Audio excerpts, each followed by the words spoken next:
Welcome. This week we have a very fun interview for you, and I am here with my husband Nathan and with two other guests with us today. If you are listening in on the podcast, know that this is one of those interviews that is also on video, so you can hop over to YouTube and see the video and see all of our smiling faces. So today I want to welcome with us Tony and Alisa DiLorenzo. Now, Tony and Alisa have their own podcast, and this podcast has been a podcast that honestly was the first podcast I listened to when we were considering doing our own podcast. And I randomly Googled, and I got One Extraordinary Marriage Show. And so we had to start listening to that. So I want to, instead of me just giving a full intro, I just want to turn it over to Tony and Alisa to share a little bit about who they are and the One Extraordinary Marriage podcast, and kind of a little intro into who they are. And then we're just going to have some conversation talking about but something obviously we both are very passionate about, and that is building that foundational marriage and having that be such a strong pillar, and talking about their book that dives into this. So with that, go ahead, Tony and Alisa, let's hear a little bit about how you got to here and what you're doing now. Yeah, I'm Tony DiLorenzo. My beautiful wife, Alisa. We are the founders of One Extraordinary Marriage and the One Extraordinary Marriage Show and everything we do here. Honored to be with you guys. Yeah. It really is an honor because, and I don't know if you know this, Ashley, but I actually did coaching with your dad 20 years ago. 20 years ago. I did. So I've been a part of your family in some way, shape, or form. We have for 20 years in and out. So it's truly a blessing to be here with you guys. Yeah. Alisa and I have been married 25 years. Yep. They have all been bliss and magical and amazing. Absolutely not. So that's what brought us to One Extraordinary Marriage, because at year 11, we were at a place where we were contemplating divorce for the second time. And we were just in a place where it's just a lot of heartache and hurt. And we were just looking at ourselves. We had two kids, 5 and 2. And just we're at a place of like, hey, are we going to just hang out until the kids turn 18 and then get divorced? Are we going to get divorced now? Or are we going to get radical? Oh. And we had an encounter. And we got radical. We decided on doing a 60-day sex challenge. There's a whole story behind it. If you want to hear it, you can go listen to episode 1 of our podcast. We share the whole thing there. But we got radical, and that's where One Extraordinary Marriage was before we even knew it, but that's where it began. Yeah, that was really the inception point. That's amazing. That's great. What kind of pushed you into that 60-day challenge out of curiosity? Was that something y'all thought up, or was that? Well, so we were getting ready to lead a small group at our church, and Tony had called one day and said, "I think we should talk about sex. Like, I think we should find some kind of small, like the church doesn't talk about sex. We should, it's all couples. Let's talk about sex." And I remember Nathan looking at the phone, going, "We're not having sex. Like, why?" Like, how are we going to talk about something that we're not actually doing? And so I got a little snarky on the phone and said, all right, find me a book. And if you can find me a book that we can actually present to our small groups later and to our group, then fine, right? Not thinking he'd actually find something, but you have to be careful about the gauntlet wives, be careful about the gauntlet you lay down to your husband, because if you make it tempting enough, he will go after it. And so Tony went, this was back in the day when there were actually still Christian bookstores around, besides, what was online. He goes to our local bookstore here in San Diego, finds the book Intimacy Ignited, comes home. He's all excited. And he's like, let's do this. I'm like, great. Okay. Yay. But the 60-day sex challenge grew out of, here we are, we're getting ready to do this 8-week study. Yep. And we watched this clip on the Today Show of 2 couples that had done sex challenges for their marriages, right? One had done 101 days straight. Another had done, she gave her husband for his 40th birthday a year of sex. And so I was kind of like, oh, like, why? Like, I remember watching this just going, why would you do that? What kind of birthday present is that? But we're getting ready for bed that night after we'd watched these clips, and Tony's like, hey, so our small group's going to be 8 weeks. That roughly translates to, like 56. Let's just round up to 60. What if we did a 60-day sex challenge? So and not only well, no, it was just going to be us. We weren't going to open it up to the group. It was going to be us, and then we were going to use that group as our accountability to just talk with them about what we're going through as we are going through the book. And so as I'm asking Alisa this, And I'm like, this is going to be awesome because I'm the visionary. I'm always thinking new things. I've been rejected multiple times sexually in our marriage up to that point. But I'm like, what do I have to lose at this point? Like, really, what do I have to lose? So I sort of loft this up there, and it's a big old strikeout because I was just like, no, absolutely not. I'm like, we're not even talking about it. No. I don't even know that you actually finished the question. I don't remember at this point in time. All I know is she got up, went to the bathroom, and in my head, I'm going, all right, well, maybe we'll have sex tonight at least. And so I'm sort of getting geared up for that. Like internally, I'm like, all right, we may be doing this tonight. And then she comes out with like this green facial mask on. Like, it's not happening. I'm like, what are we doing here? But ultimately what happened was the next day, I literally had, it was a come to Jesus moment. I was standing in the garage with a basket full of laundry, getting ready to go fold the clothes, and literally heard the voice of God saying, are you not willing to try? He's not asking you for anything more than to make your marriage a priority. And I still, to this day can hear that voice because he comes home. I say yes. We work out all the details. We end up completing before 40 out of 60. Yeah, before we even work out the details, though, I was like, "Oh no, what are we doing?" Because I was sort of like deer in the headlights. Because you start thinking like you loft it out there, but then you're like, "Whoa, 60 days straight? How am I going to do this? What are we going to do?" Mm-hmm. And then then we worked out all the details, and in the end, we completed 40 out of the 60 days. But really, in that. It's so much more than just the sexual intimacy. I mean, we at year 11, the kids were 2 and 5. We're trying this 60-day sex challenge. We do 40 out of 60. And the reality is that, the sex was great. Like we rediscovered how much fun that could be in our marriage. But, absolutely. But more importantly, we rediscovered how much fun marriage could be and how much that intentionality and making one another a priority shifted not just the sexual intimacy, but all areas of our marriage. Mm-hmm. Very, very much so. And the irony is that kicked your stuff off, but that was the kickoff with us as well, with you all. It must have been, I don't know, it might have been 8 or 9 years ago. How long have you had the One Extraordinary Marriage podcast? How long have you since 12 years? Yeah, since 2010. 12 years. It was. I know for a fact it was. Yeah. Let me tell you why. I must have listened to one of the first episodes and you were talking about the sex challenge. Okay. And we were at a point in our relationship where I had Ellie in 2009 in October. Okay. It was a hard recovery. I had an emergency cesarean. And so I was dealing with my recovery this was my second emergency cesarean. So, I was dealing with a lot of recovery anyway. And so this was 6 months plus after Ellie was born. So this was in 2010. And in 2010, Nathan is like, we don't have sex enough. And I'm like, we have sex all the time. What? No, you don't. You're like, let me get the calendar out. Are we in the same marriage here? Yeah. And so I'm polling my friends. And my friends who are having sex once a month. Another friend having sex once a year. Yeah. Another one who hadn't had sex in 4 years with her husband. And so I'm thinking, okay, well, maybe I need to track. I'm feeling like we're golden here. You could have brought that information to me and just be like, here, everybody else this is their office. Well, I think I did bring that to your attention. And I was like, I was going to say, I really feel like that's something a wife would share. Like, hey, buddy, let me give you the data points. You are good. So we were having sex maybe once a week. I'm like, we're doing golden. We're fine. But he'd brought that up. I knew that there was stuff going on. We were, and I was passionate, just with Mama Says Namaste, with building up things about marriage and family anyway. And so you guys started talking about a 7-day sex challenge on the podcast. And so I said, 7-day sex challenge. I'm sure Nathan would have no issue with that one. And challenge tends to be a little bit of a keyword for me. If I hear challenge, I'm going to jump on it. And so I'm like, all right, let's try it. Let's do I think we started with a 30-day challenge. Yeah. Well, I think we started 7 days. And we said, well, let's go ahead and do Let's 30. keep going to 30, which kept going to 365. Come on. Which kept going to now. Good morning. Yeah. So, and so how many days are we talking in a row or like in a year?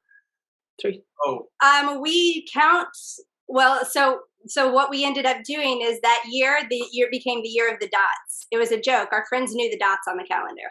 Oh. It was the we year of the just got the dots. calendar when we did it. And I have to say at this point, we actually just started kind of counting a little bit this year again, just to kind of see. And our batting average for January, I think, was about 40. No, 37. 37. 37 in January. 37 out of 31 days. Yes. Well, that was the 6 days of none. And that's including the fact that I do take breaks. Okay. So this is not a matter of, and that's honestly something we've not ever shared on here. We have not shared exactly how much this is recently. That's awesome. But I have to say that what happened is, first off, we brought some fun and play where it was a challenge. And I remember the hilarious moment where Nathan says he is oversexed. I've had too much sex, I can't have any more. And I'm like, I don't know that we could do it. Don't you dare tell me you have sex. I had that moment during the challenge, Ashley. I totally, I am it is such a good feeling when a man's like, I'm done. And you're like, we have to have build up, man. Like, you gotta give me something to build up for. That's me personally. I distinctly remember telling Tony, so it is possible to have too much of a good thing. Yeah. Okay. Okay, good. Just so we know. But to your point, though, what happened and what became our MO through this is that it is very hard to remain emotionally distant if you physically connect on a daily basis. So that became our MO, was that physical connection. And what we started to notice is that, and we talked about, it became we don't want to say a habit, like we aren't thinking about it. It's more thinking about it as like a yoga practice or meditation. It is something that is like yoga and meditation fulfills my soul. This act of us doing this and this intimacy is a very vulnerable act that I don't do with anyone else. Right. I'm able to do as a way to stay connected as a couple. And so it has been something that obviously it spurred us on and has kept us going. Yeah. And I will contribute our 18 years of happy marriage to a lot of the fact that to the priorities in the bedroom. Yeah. Wow. That we have finding you guys that 12 years ago. Oh, yes. Spurred that on. That's very interesting. Oh, you're welcome. That's awesome. You're welcome. I love it. You guys may be one of the first people we've ever talked to that can trace. Well, we are hearing it more and more now, but you can trace it to and pinpoint that time. Oh yeah. So early on when we were like baby podcasters, babies and Sharon I'm like, wow, 2010. Oh my gosh. Like what did we say back then? Podcasting was 2010. Oh yeah. But I think what's really neat about that, and we're hearing it from more and more people that we run into because the show's been around for so long, is that in being able to pinpoint that point in time, you've seen the trajectory of your marriage change. Yeah. Oh, very much so. And that actually opens up a little bit of the conversation too. I want to make sure we address your book, which is kind of a culmination of everything you've done and what you have narrowed down. And one of the first things in it is I know that of course sex is a big part of it, but you distinguish sex and intimacy. Yeah. Of what that is. Can you share a little bit about that distinction? Because as much as I attribute sex as a positive thing, it's the intimacy that are part of that. So can you share a little bit about that? Yeah. Early on when we first started talking about marriage, we would have all these conversations with people and they're like, we want more intimacy. We want more intimacy. And, in a lot of respects, they were talking about wanting more sex. But there were also these conversations about, I want to spend time with my spouse. I want us to have fun. Like we don't have conversations like we used to when we were dating. And what we found when we were doing our 60-day sex challenge is that yes, the sex and the sexual intimacy really did change. But what shifted entirely in our marriage was that we just had this deeper closeness and connection.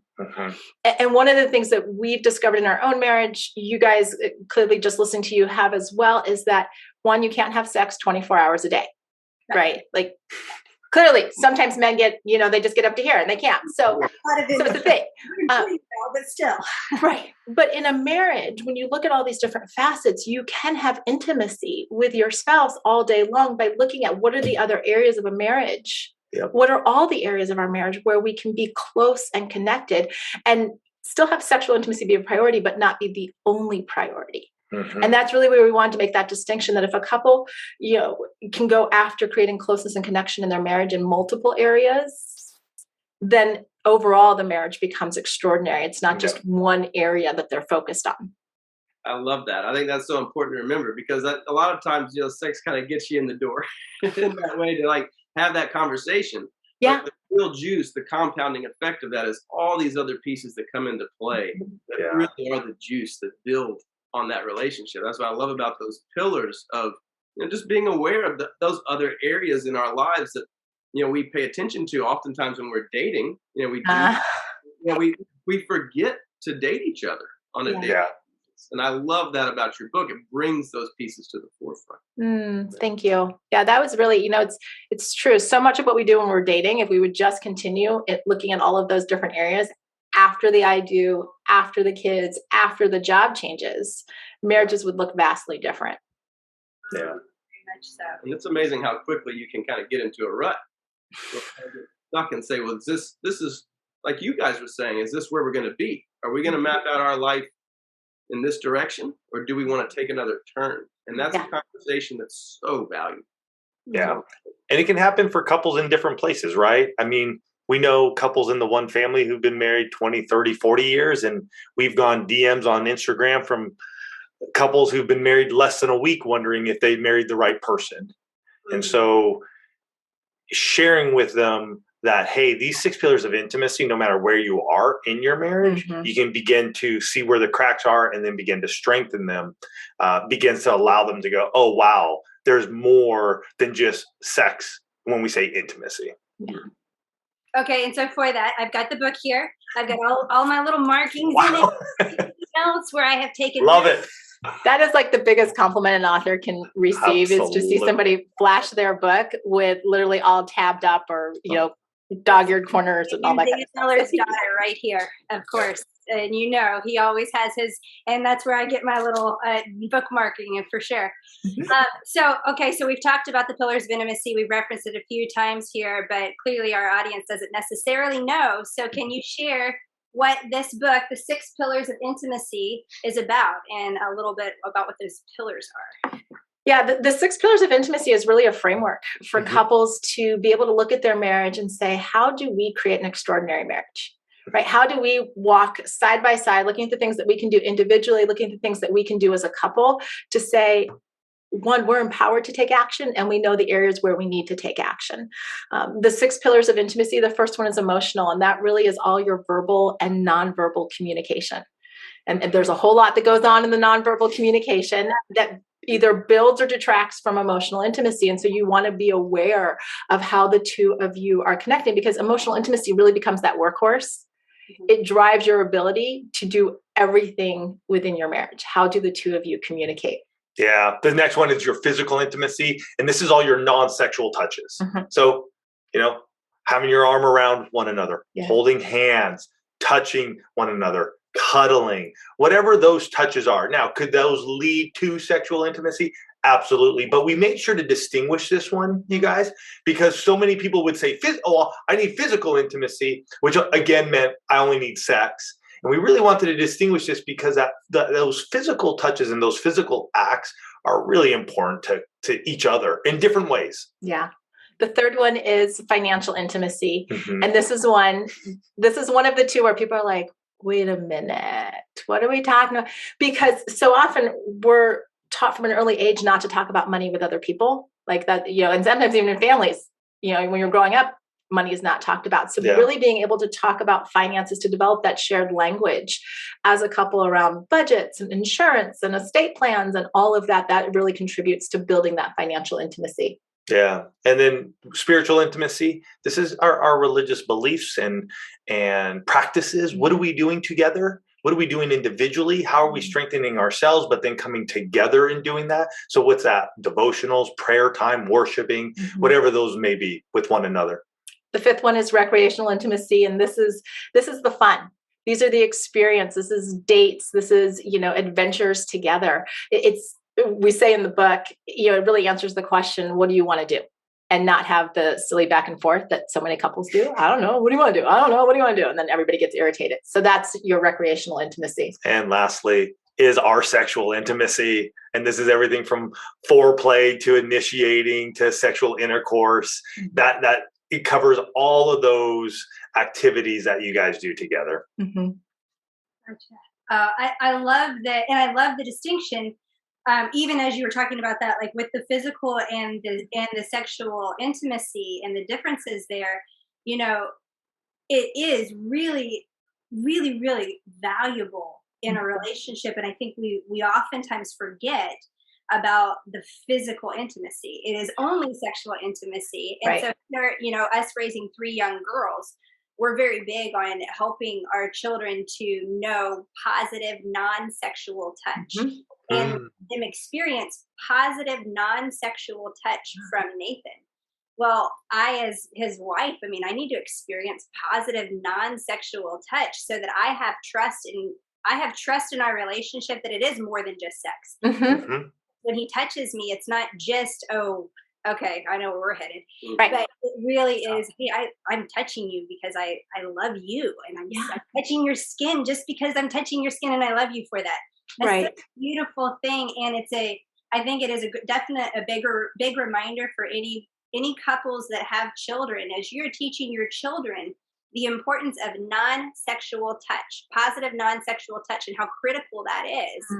It's just as critical in your marriage that you're able to be touched in a loving, supportive way that isn't just going straight to procreate either. And communicating to your children. A relationship is beyond that sexual interaction. There's all these other intricacies that are really as, if not more important than that one piece. And I think that's so vital. I was curious, how often do the love languages kind of get mixed in with some of your pillars when you guys are talking to, you'll be like, well, I like this, or I like, that kind of stuff. That's a good question. It gets mixed in often, and we are so grateful for Dr. Chapman and what he's done. Truly, I mean, they have sold millions upon millions of books, and yet I think this generation needs something new, and we both believe that. We've been married 25 years. We've gone through the love languages, and what we've seen over the years, though, of us studying other marriages and learning from them, when they pick up the love languages, it's now become a weapon used against one another. I'm physical touch. I'm words of affirmation. You're not giving it to me, so I'm not giving you what you need. And that really breaks our heart, really. And so part of where we've gone with the 6 pillars of intimacy is really helping couples go, you know what? You're on the same team. These are pillars. They can have cracks in them. You can strengthen them, but you're doing it together. You can self-reflect and look internally and go, wow, I have an issue with my finances from the way I grew up with it. Right. So I need to address that internally. Where do I need to go to a coach? Do I need to get some counseling? Do I need to get some help with that? But also, how do we go shoulder to shoulder and team up? So when it does get brought up, we tend to try to go, hey, we understand. We redirect. We understand. And yet, how are you guys going to be on the same team and use that physical touch to strengthen that pillar together instead of against each other? It's also getting away from, a lot with the 5 love languages is about people taking on an identity. And when they take on that identity, for a lot of folks, it actually prevents them from being able to step into other places. It's true. Right. So if my identity is words of affirmation and your physical touch, for example, people will get into this place where they're like, well, I don't even understand that, so I can't do that. Or I don't know what that is because that's not me. Right. And I hear this as a marriage coach. That's not me. Where what we wanted to create with the pillars is this isn't an identity. Like no one's saying I'm emotional intimacy. Like people don't say that. Right. But they look at their marriage. And so often we get messages or have conversations with people like, oh, I see where we need to work on our emotional intimacy pillar. I can see where we have pillars that have cracks. Now, all of a sudden, it's a team sport, right? It's not tug of war like the love languages. It's a team sport of saying, we identify a problem. It's got a name. We're going to go do something about it. And so that framework shifts how couples look at their marriage. I love that. Oh, that is so beautiful. Such a great, yeah. I mean, and such a testament to what we are focusing on this week or this month. This month, and on the podcast, we've been addressing our most intimate relationships and how we can do that. And there is definitely, and our first challenge for everybody is in the intimate relationship that you are willing to show up fully for yourself. Wow. And know who you are and be willing to show up in the relationship. But we focus so much on that team approach. And what you're talking about with the love languages, I understand, because I mean this is a legitimate battle that I navigate with understanding personality profiles. Yeah. Right. The basis of everything I have is on DISC personality assessments. Okay. So if everything I've built Mama Says Namaste on is on DISC, then it's really easy to then use that as your excuse and your label and everything else. And my biggie on it, and what I have found myself gravitating more and more toward is not so much. I mean, is first and foremost that a profile is only as accurate as what you put into it to begin with. So this is definitely a computerized report of how well you know yourself. Right. But I use the profiles to say this is not in any way, shape, or form a label or a justification. This is simply to open the door to self-awareness. Wow. It's to give you some terminology to start digging and simply say, does this resonate or not? It is not to take ownership. And the goal is not just to know who this one style is. Because if I'm going to take every personality style and pull out every description, you could probably pick at least one from each one. We are adaptable people. And so again, it goes to how do we understand as a whole to come together as a team to do what we're going to do to make this thrive. Yeah. Love that. Well, one thing I was kind of curious about on that same note, as you guys are coaching people through these pillars, do you find that some people kind of attach to a pillar as like, this brings me some comfort. This is my safe zone. This is my safe zone, and this is kind of my fear zone. Like this is what we don't talk about. Do you see that quite often, or is it pretty open? Is it varied, or is it? So I think a lot of what we see, not so much safe zone or fear zone, but and we talk about this in the book, is where do you have strengths, right? Every couple can look at their 6 pillars and say, oh, we're really strong here. Like I coach a lot of couples who have figured out the recreational intimacy. Like they have figured out how to adventure. They make time for date nights. They do all this kind of, activity together. They're epic. Like they're amazing at it. I get pictures all the time. Like, oh, look, Alisa, we did this. I'm like, okay, you are like gold star. But what we do with that, and maybe it's financial intimacy, like you have nailed all of your monthly budget and your insurances, your estate plans, those types of things. What we encourage couples to do is look at where you have strength, and then if you have a pillar that has a crack in it, start looking at how you can pivot 60 degrees to that next pillar and say, hey, wait a minute, what did we figure out how to do well here? Did we make time for conversations? Did we schedule what needs to get done? Did we, divvy up, do a division of labor around, who's going to plan dates and who's going to get the sitter? Did we take turns initiating when it comes to sex? And how do we take that to this other pillar that maybe isn't as strong? So we really come from a place of encouraging, look at your strengths, and then take what you know about yourself and your spouse and apply that to another pillar. Because if you figured it out once, you can do it again. Yeah. And we have in the book a free quiz.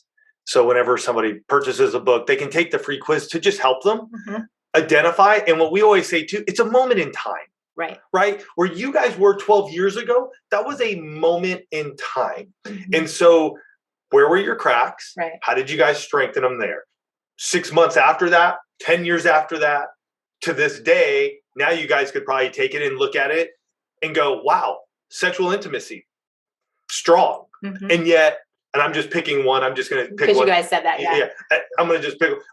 It's maybe your spiritual intimacy that you're looking at and you're just like, wow, we really haven't spent much time here. We go to church together maybe, but we don't do much more. How do we take what we did over here with our sexual intimacy and pivot it to our spiritual intimacy in this moment in time in our marriage to strengthen that pillar? So you go from strength to strength. Yeah. And that's a beautiful reminder too, that you're talking about these are moments and not that this is a check it off one and done deal. Just like, relationships, we know this is something that it's a constantly ebbing and flowing. And what may be a crack in one pillar at one point may shift and be a solid spot, and you may have something where it was a strength at another point be a struggle later. Yep. Is there what do you, even now, knowing that you've hit that twice now, you've hit that questioning divorce spot that you talked about. And so at this point, you have every recipe for there to be fear if you're going to have any kind of conflict now. How do you keep yourself from going there? How do you keep yourself from going back in that fear thing? Or is there any kind of reminder, reset, or how have you moved beyond that to go forward? So yes, we did. I mean, I actually, back in the 90s, because we got married in 96, I very distinctly remember in 2000 opening up the Yellow Pages and, having the conversation. Like back then you actually had to open the Yellow Pages to find a divorce attorney. Yes. We still don't have the search like we did today. There was no Google back then in the way it is today. I want to just put some context in that first one though. I had just come back from hiking the Pacific Crest Trail. So I hiked from Mexico to Canada. I did that in 138 days, 4.5 months. Mm-hmm. And when I came back off the trail, Alisa didn't have the husband who had left. I was depressed. I was fearful of going outside. We lived in Orange County, California. It was concrete jungle. I was actually scared of going out. And my porn addiction was up. And and to give context for the second time, it was right after our son Andrew had died, mm-hmm. Our child between the two that are living. And with that, we got to the point where we were talking about divorce regularly. And when we did the 60-day sex challenge, when we realized what was possible, we made our marriage a priority. And when we got intentional about taking action in our marriage, we've actually made a commitment to one another that divorce is off the table. Mm-hmm. That is a core belief. That is a core value. Mm-hmm. But that doesn't mean that we have permission to just do whatever because we've taken it off. Right. What that means is we have made a commitment that when we hit those rocky spots, and we still do, like, let me tell you, we still have crazy fights. We probably say they're crazy fights. They're just, we are intense, and we after 25 years of marriage, we have our certain ways of what the way we see and push button. And so we just had determined that, you know what, we're going to take divorce off the table. Mm-hmm. And we're going to get open, honest, and transparent with one another. And we're going to go for it because this is one life we got to live. So let's live it. But that's the way we've gone after it. And knowing when we do have those arguments that Alisa isn't going to walk out the door. She's not sleeping on the couch. She's not like going to say, I'm going to get a divorce, or vice versa. We know, hey, there's an issue. Mm-hmm. There's a problem. We need to get back on the same team instead of battling one another. We got to change our stance, get on the same team, and attack the problem. And that shift that's tough to go from wall to wall, to go from there's a door here to we're completely naked and transparent with each other. Does that just happen overnight, or do you guys chip away at that little by little? So one of the biggest things that shifted in our marriage, besides, doing the 60-day sex challenge, is that when we started the podcast 12 years ago, since January of 2010, we have made a commitment to one another to have at least one intentional conversation a week. We happen to record ours so that the entire world can listen to it. You don't have to do that. We just, that was the rhythm that we got into. Yeah. But it was that intentional emotional intimacy that we have done for the last 12 years that I 100% believe is responsible for where Tony and I are today at 25 years. Yeah. And it's not even radical. It's like one very intentional 30-minute conversation out of the 168 hours you have in the week. Yeah.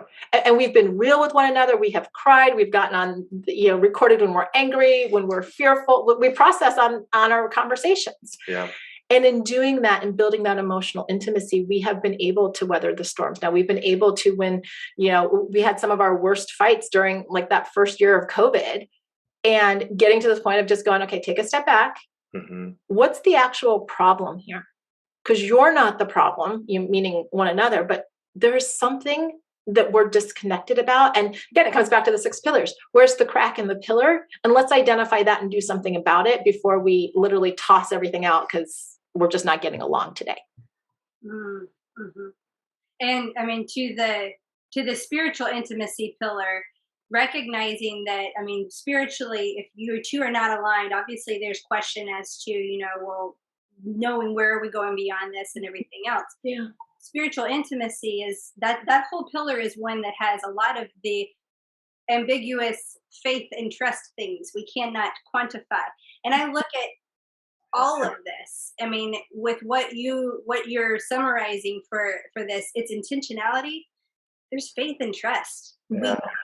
There's not this magic pill of perfection, because faith and trust is something that is it's the unknown. It is, and I can only control what I'm in control of. And as much as I am showing up as one team member in the relationship, that's still only one part of the team. And so there is an element of just choosing faith and trust, regardless.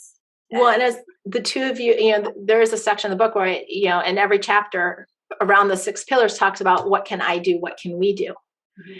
And where we've seen in our own marriage and with, countless couples that have read the book or have been part of the one family for years, is that when you get into that place of saying, what can I do?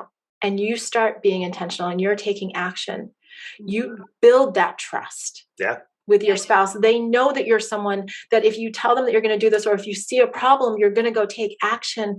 Well, that trust gets deepened, and the faith in the marriage and how the marriage can go the long distance grows because you both are participants in creating something that truly is extraordinary. Yeah. Yeah. And we just recorded our podcast for this week, right before we did this with you. And yeah, to the point of, we were talking about conflict. So conflict is the week before you guys. Nice. And so I'm dealing with disagreements and conflict and how we do this. And I think that, I, as much as like one form of conflict being time management and my lack of handling it to the same level that he does. Nathan, you don't have to trust that I'm always going to show up, because I will let you down on that, or that I won't be on time for something, because there are times I will let down on that. And I am not going to trust that you are always going to have the house clean. Mm-hmm. However, I trust a key component in our relationship. I trust that you are willing to show up. Mm-hmm. And that willingness to show up and try is what we're looking at. It's not all the little variables. We're all human. We all mess up. That faith and trust that we will show up is so valuable. And to that same point that you guys were talking about, who we were 12 years ago or yesterday has evolved.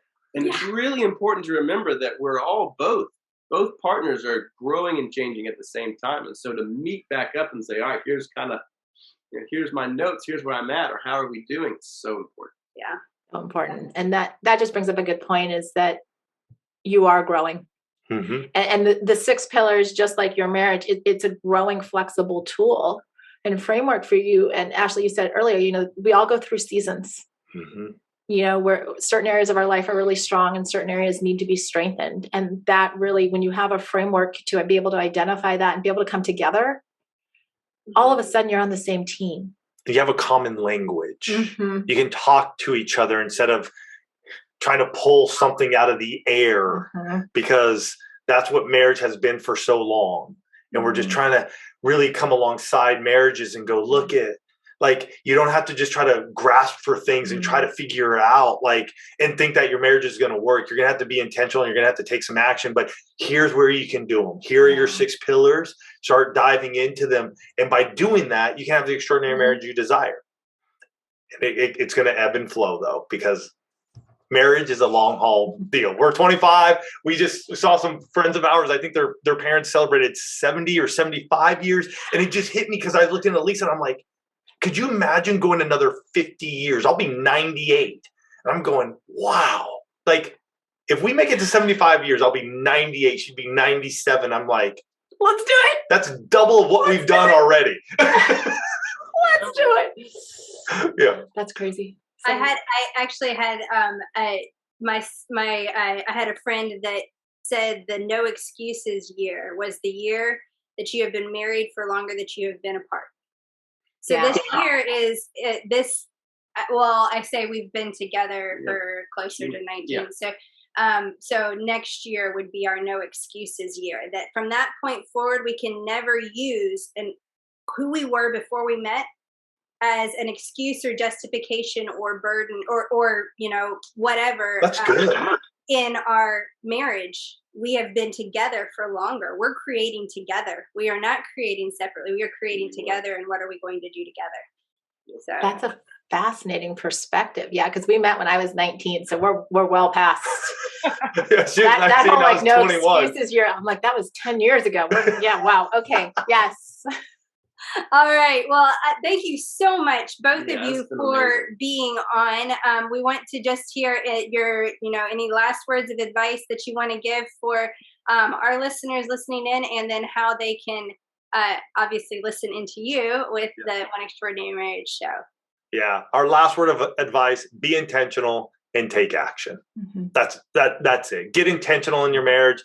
Take action somewhere. Mm-hmm. Take one step today. That's, I think, from us and from Ashley and Nathan as well, would say the same thing. Take one step in your marriage today and see where it goes. I mean, look what happened in their marriage 12 years ago by taking one step. So that's what we would say there. To learn everything about us, you can go to oneextraordinarymarriage.com. You can open up your favorite podcast app and look for One Extraordinary Marriage Show. You'll find us. Yeah. Awesome. Thank you so much. We are so honored to have you on. Definitely grab the 6 pillars of intimacy. Oh my goodness. And I just remembered, not only that, yes, grab the 6 pillars of intimacy. I have communication tips and the 6 pillars of intimacy, a link for this book. If you go to mamasaysnamaste.com/pillars of intimacy. And I will have that all in the show notes, along with multiple ways to reach out and connect with Tony and Alisa. So remember, take that one step. Do what you can to show up fully in your relationship. And as you're doing that, honor and respect and give grace for your partner along the way, as we all celebrate how the uniqueness of each of us strengthens all of us. Namaste.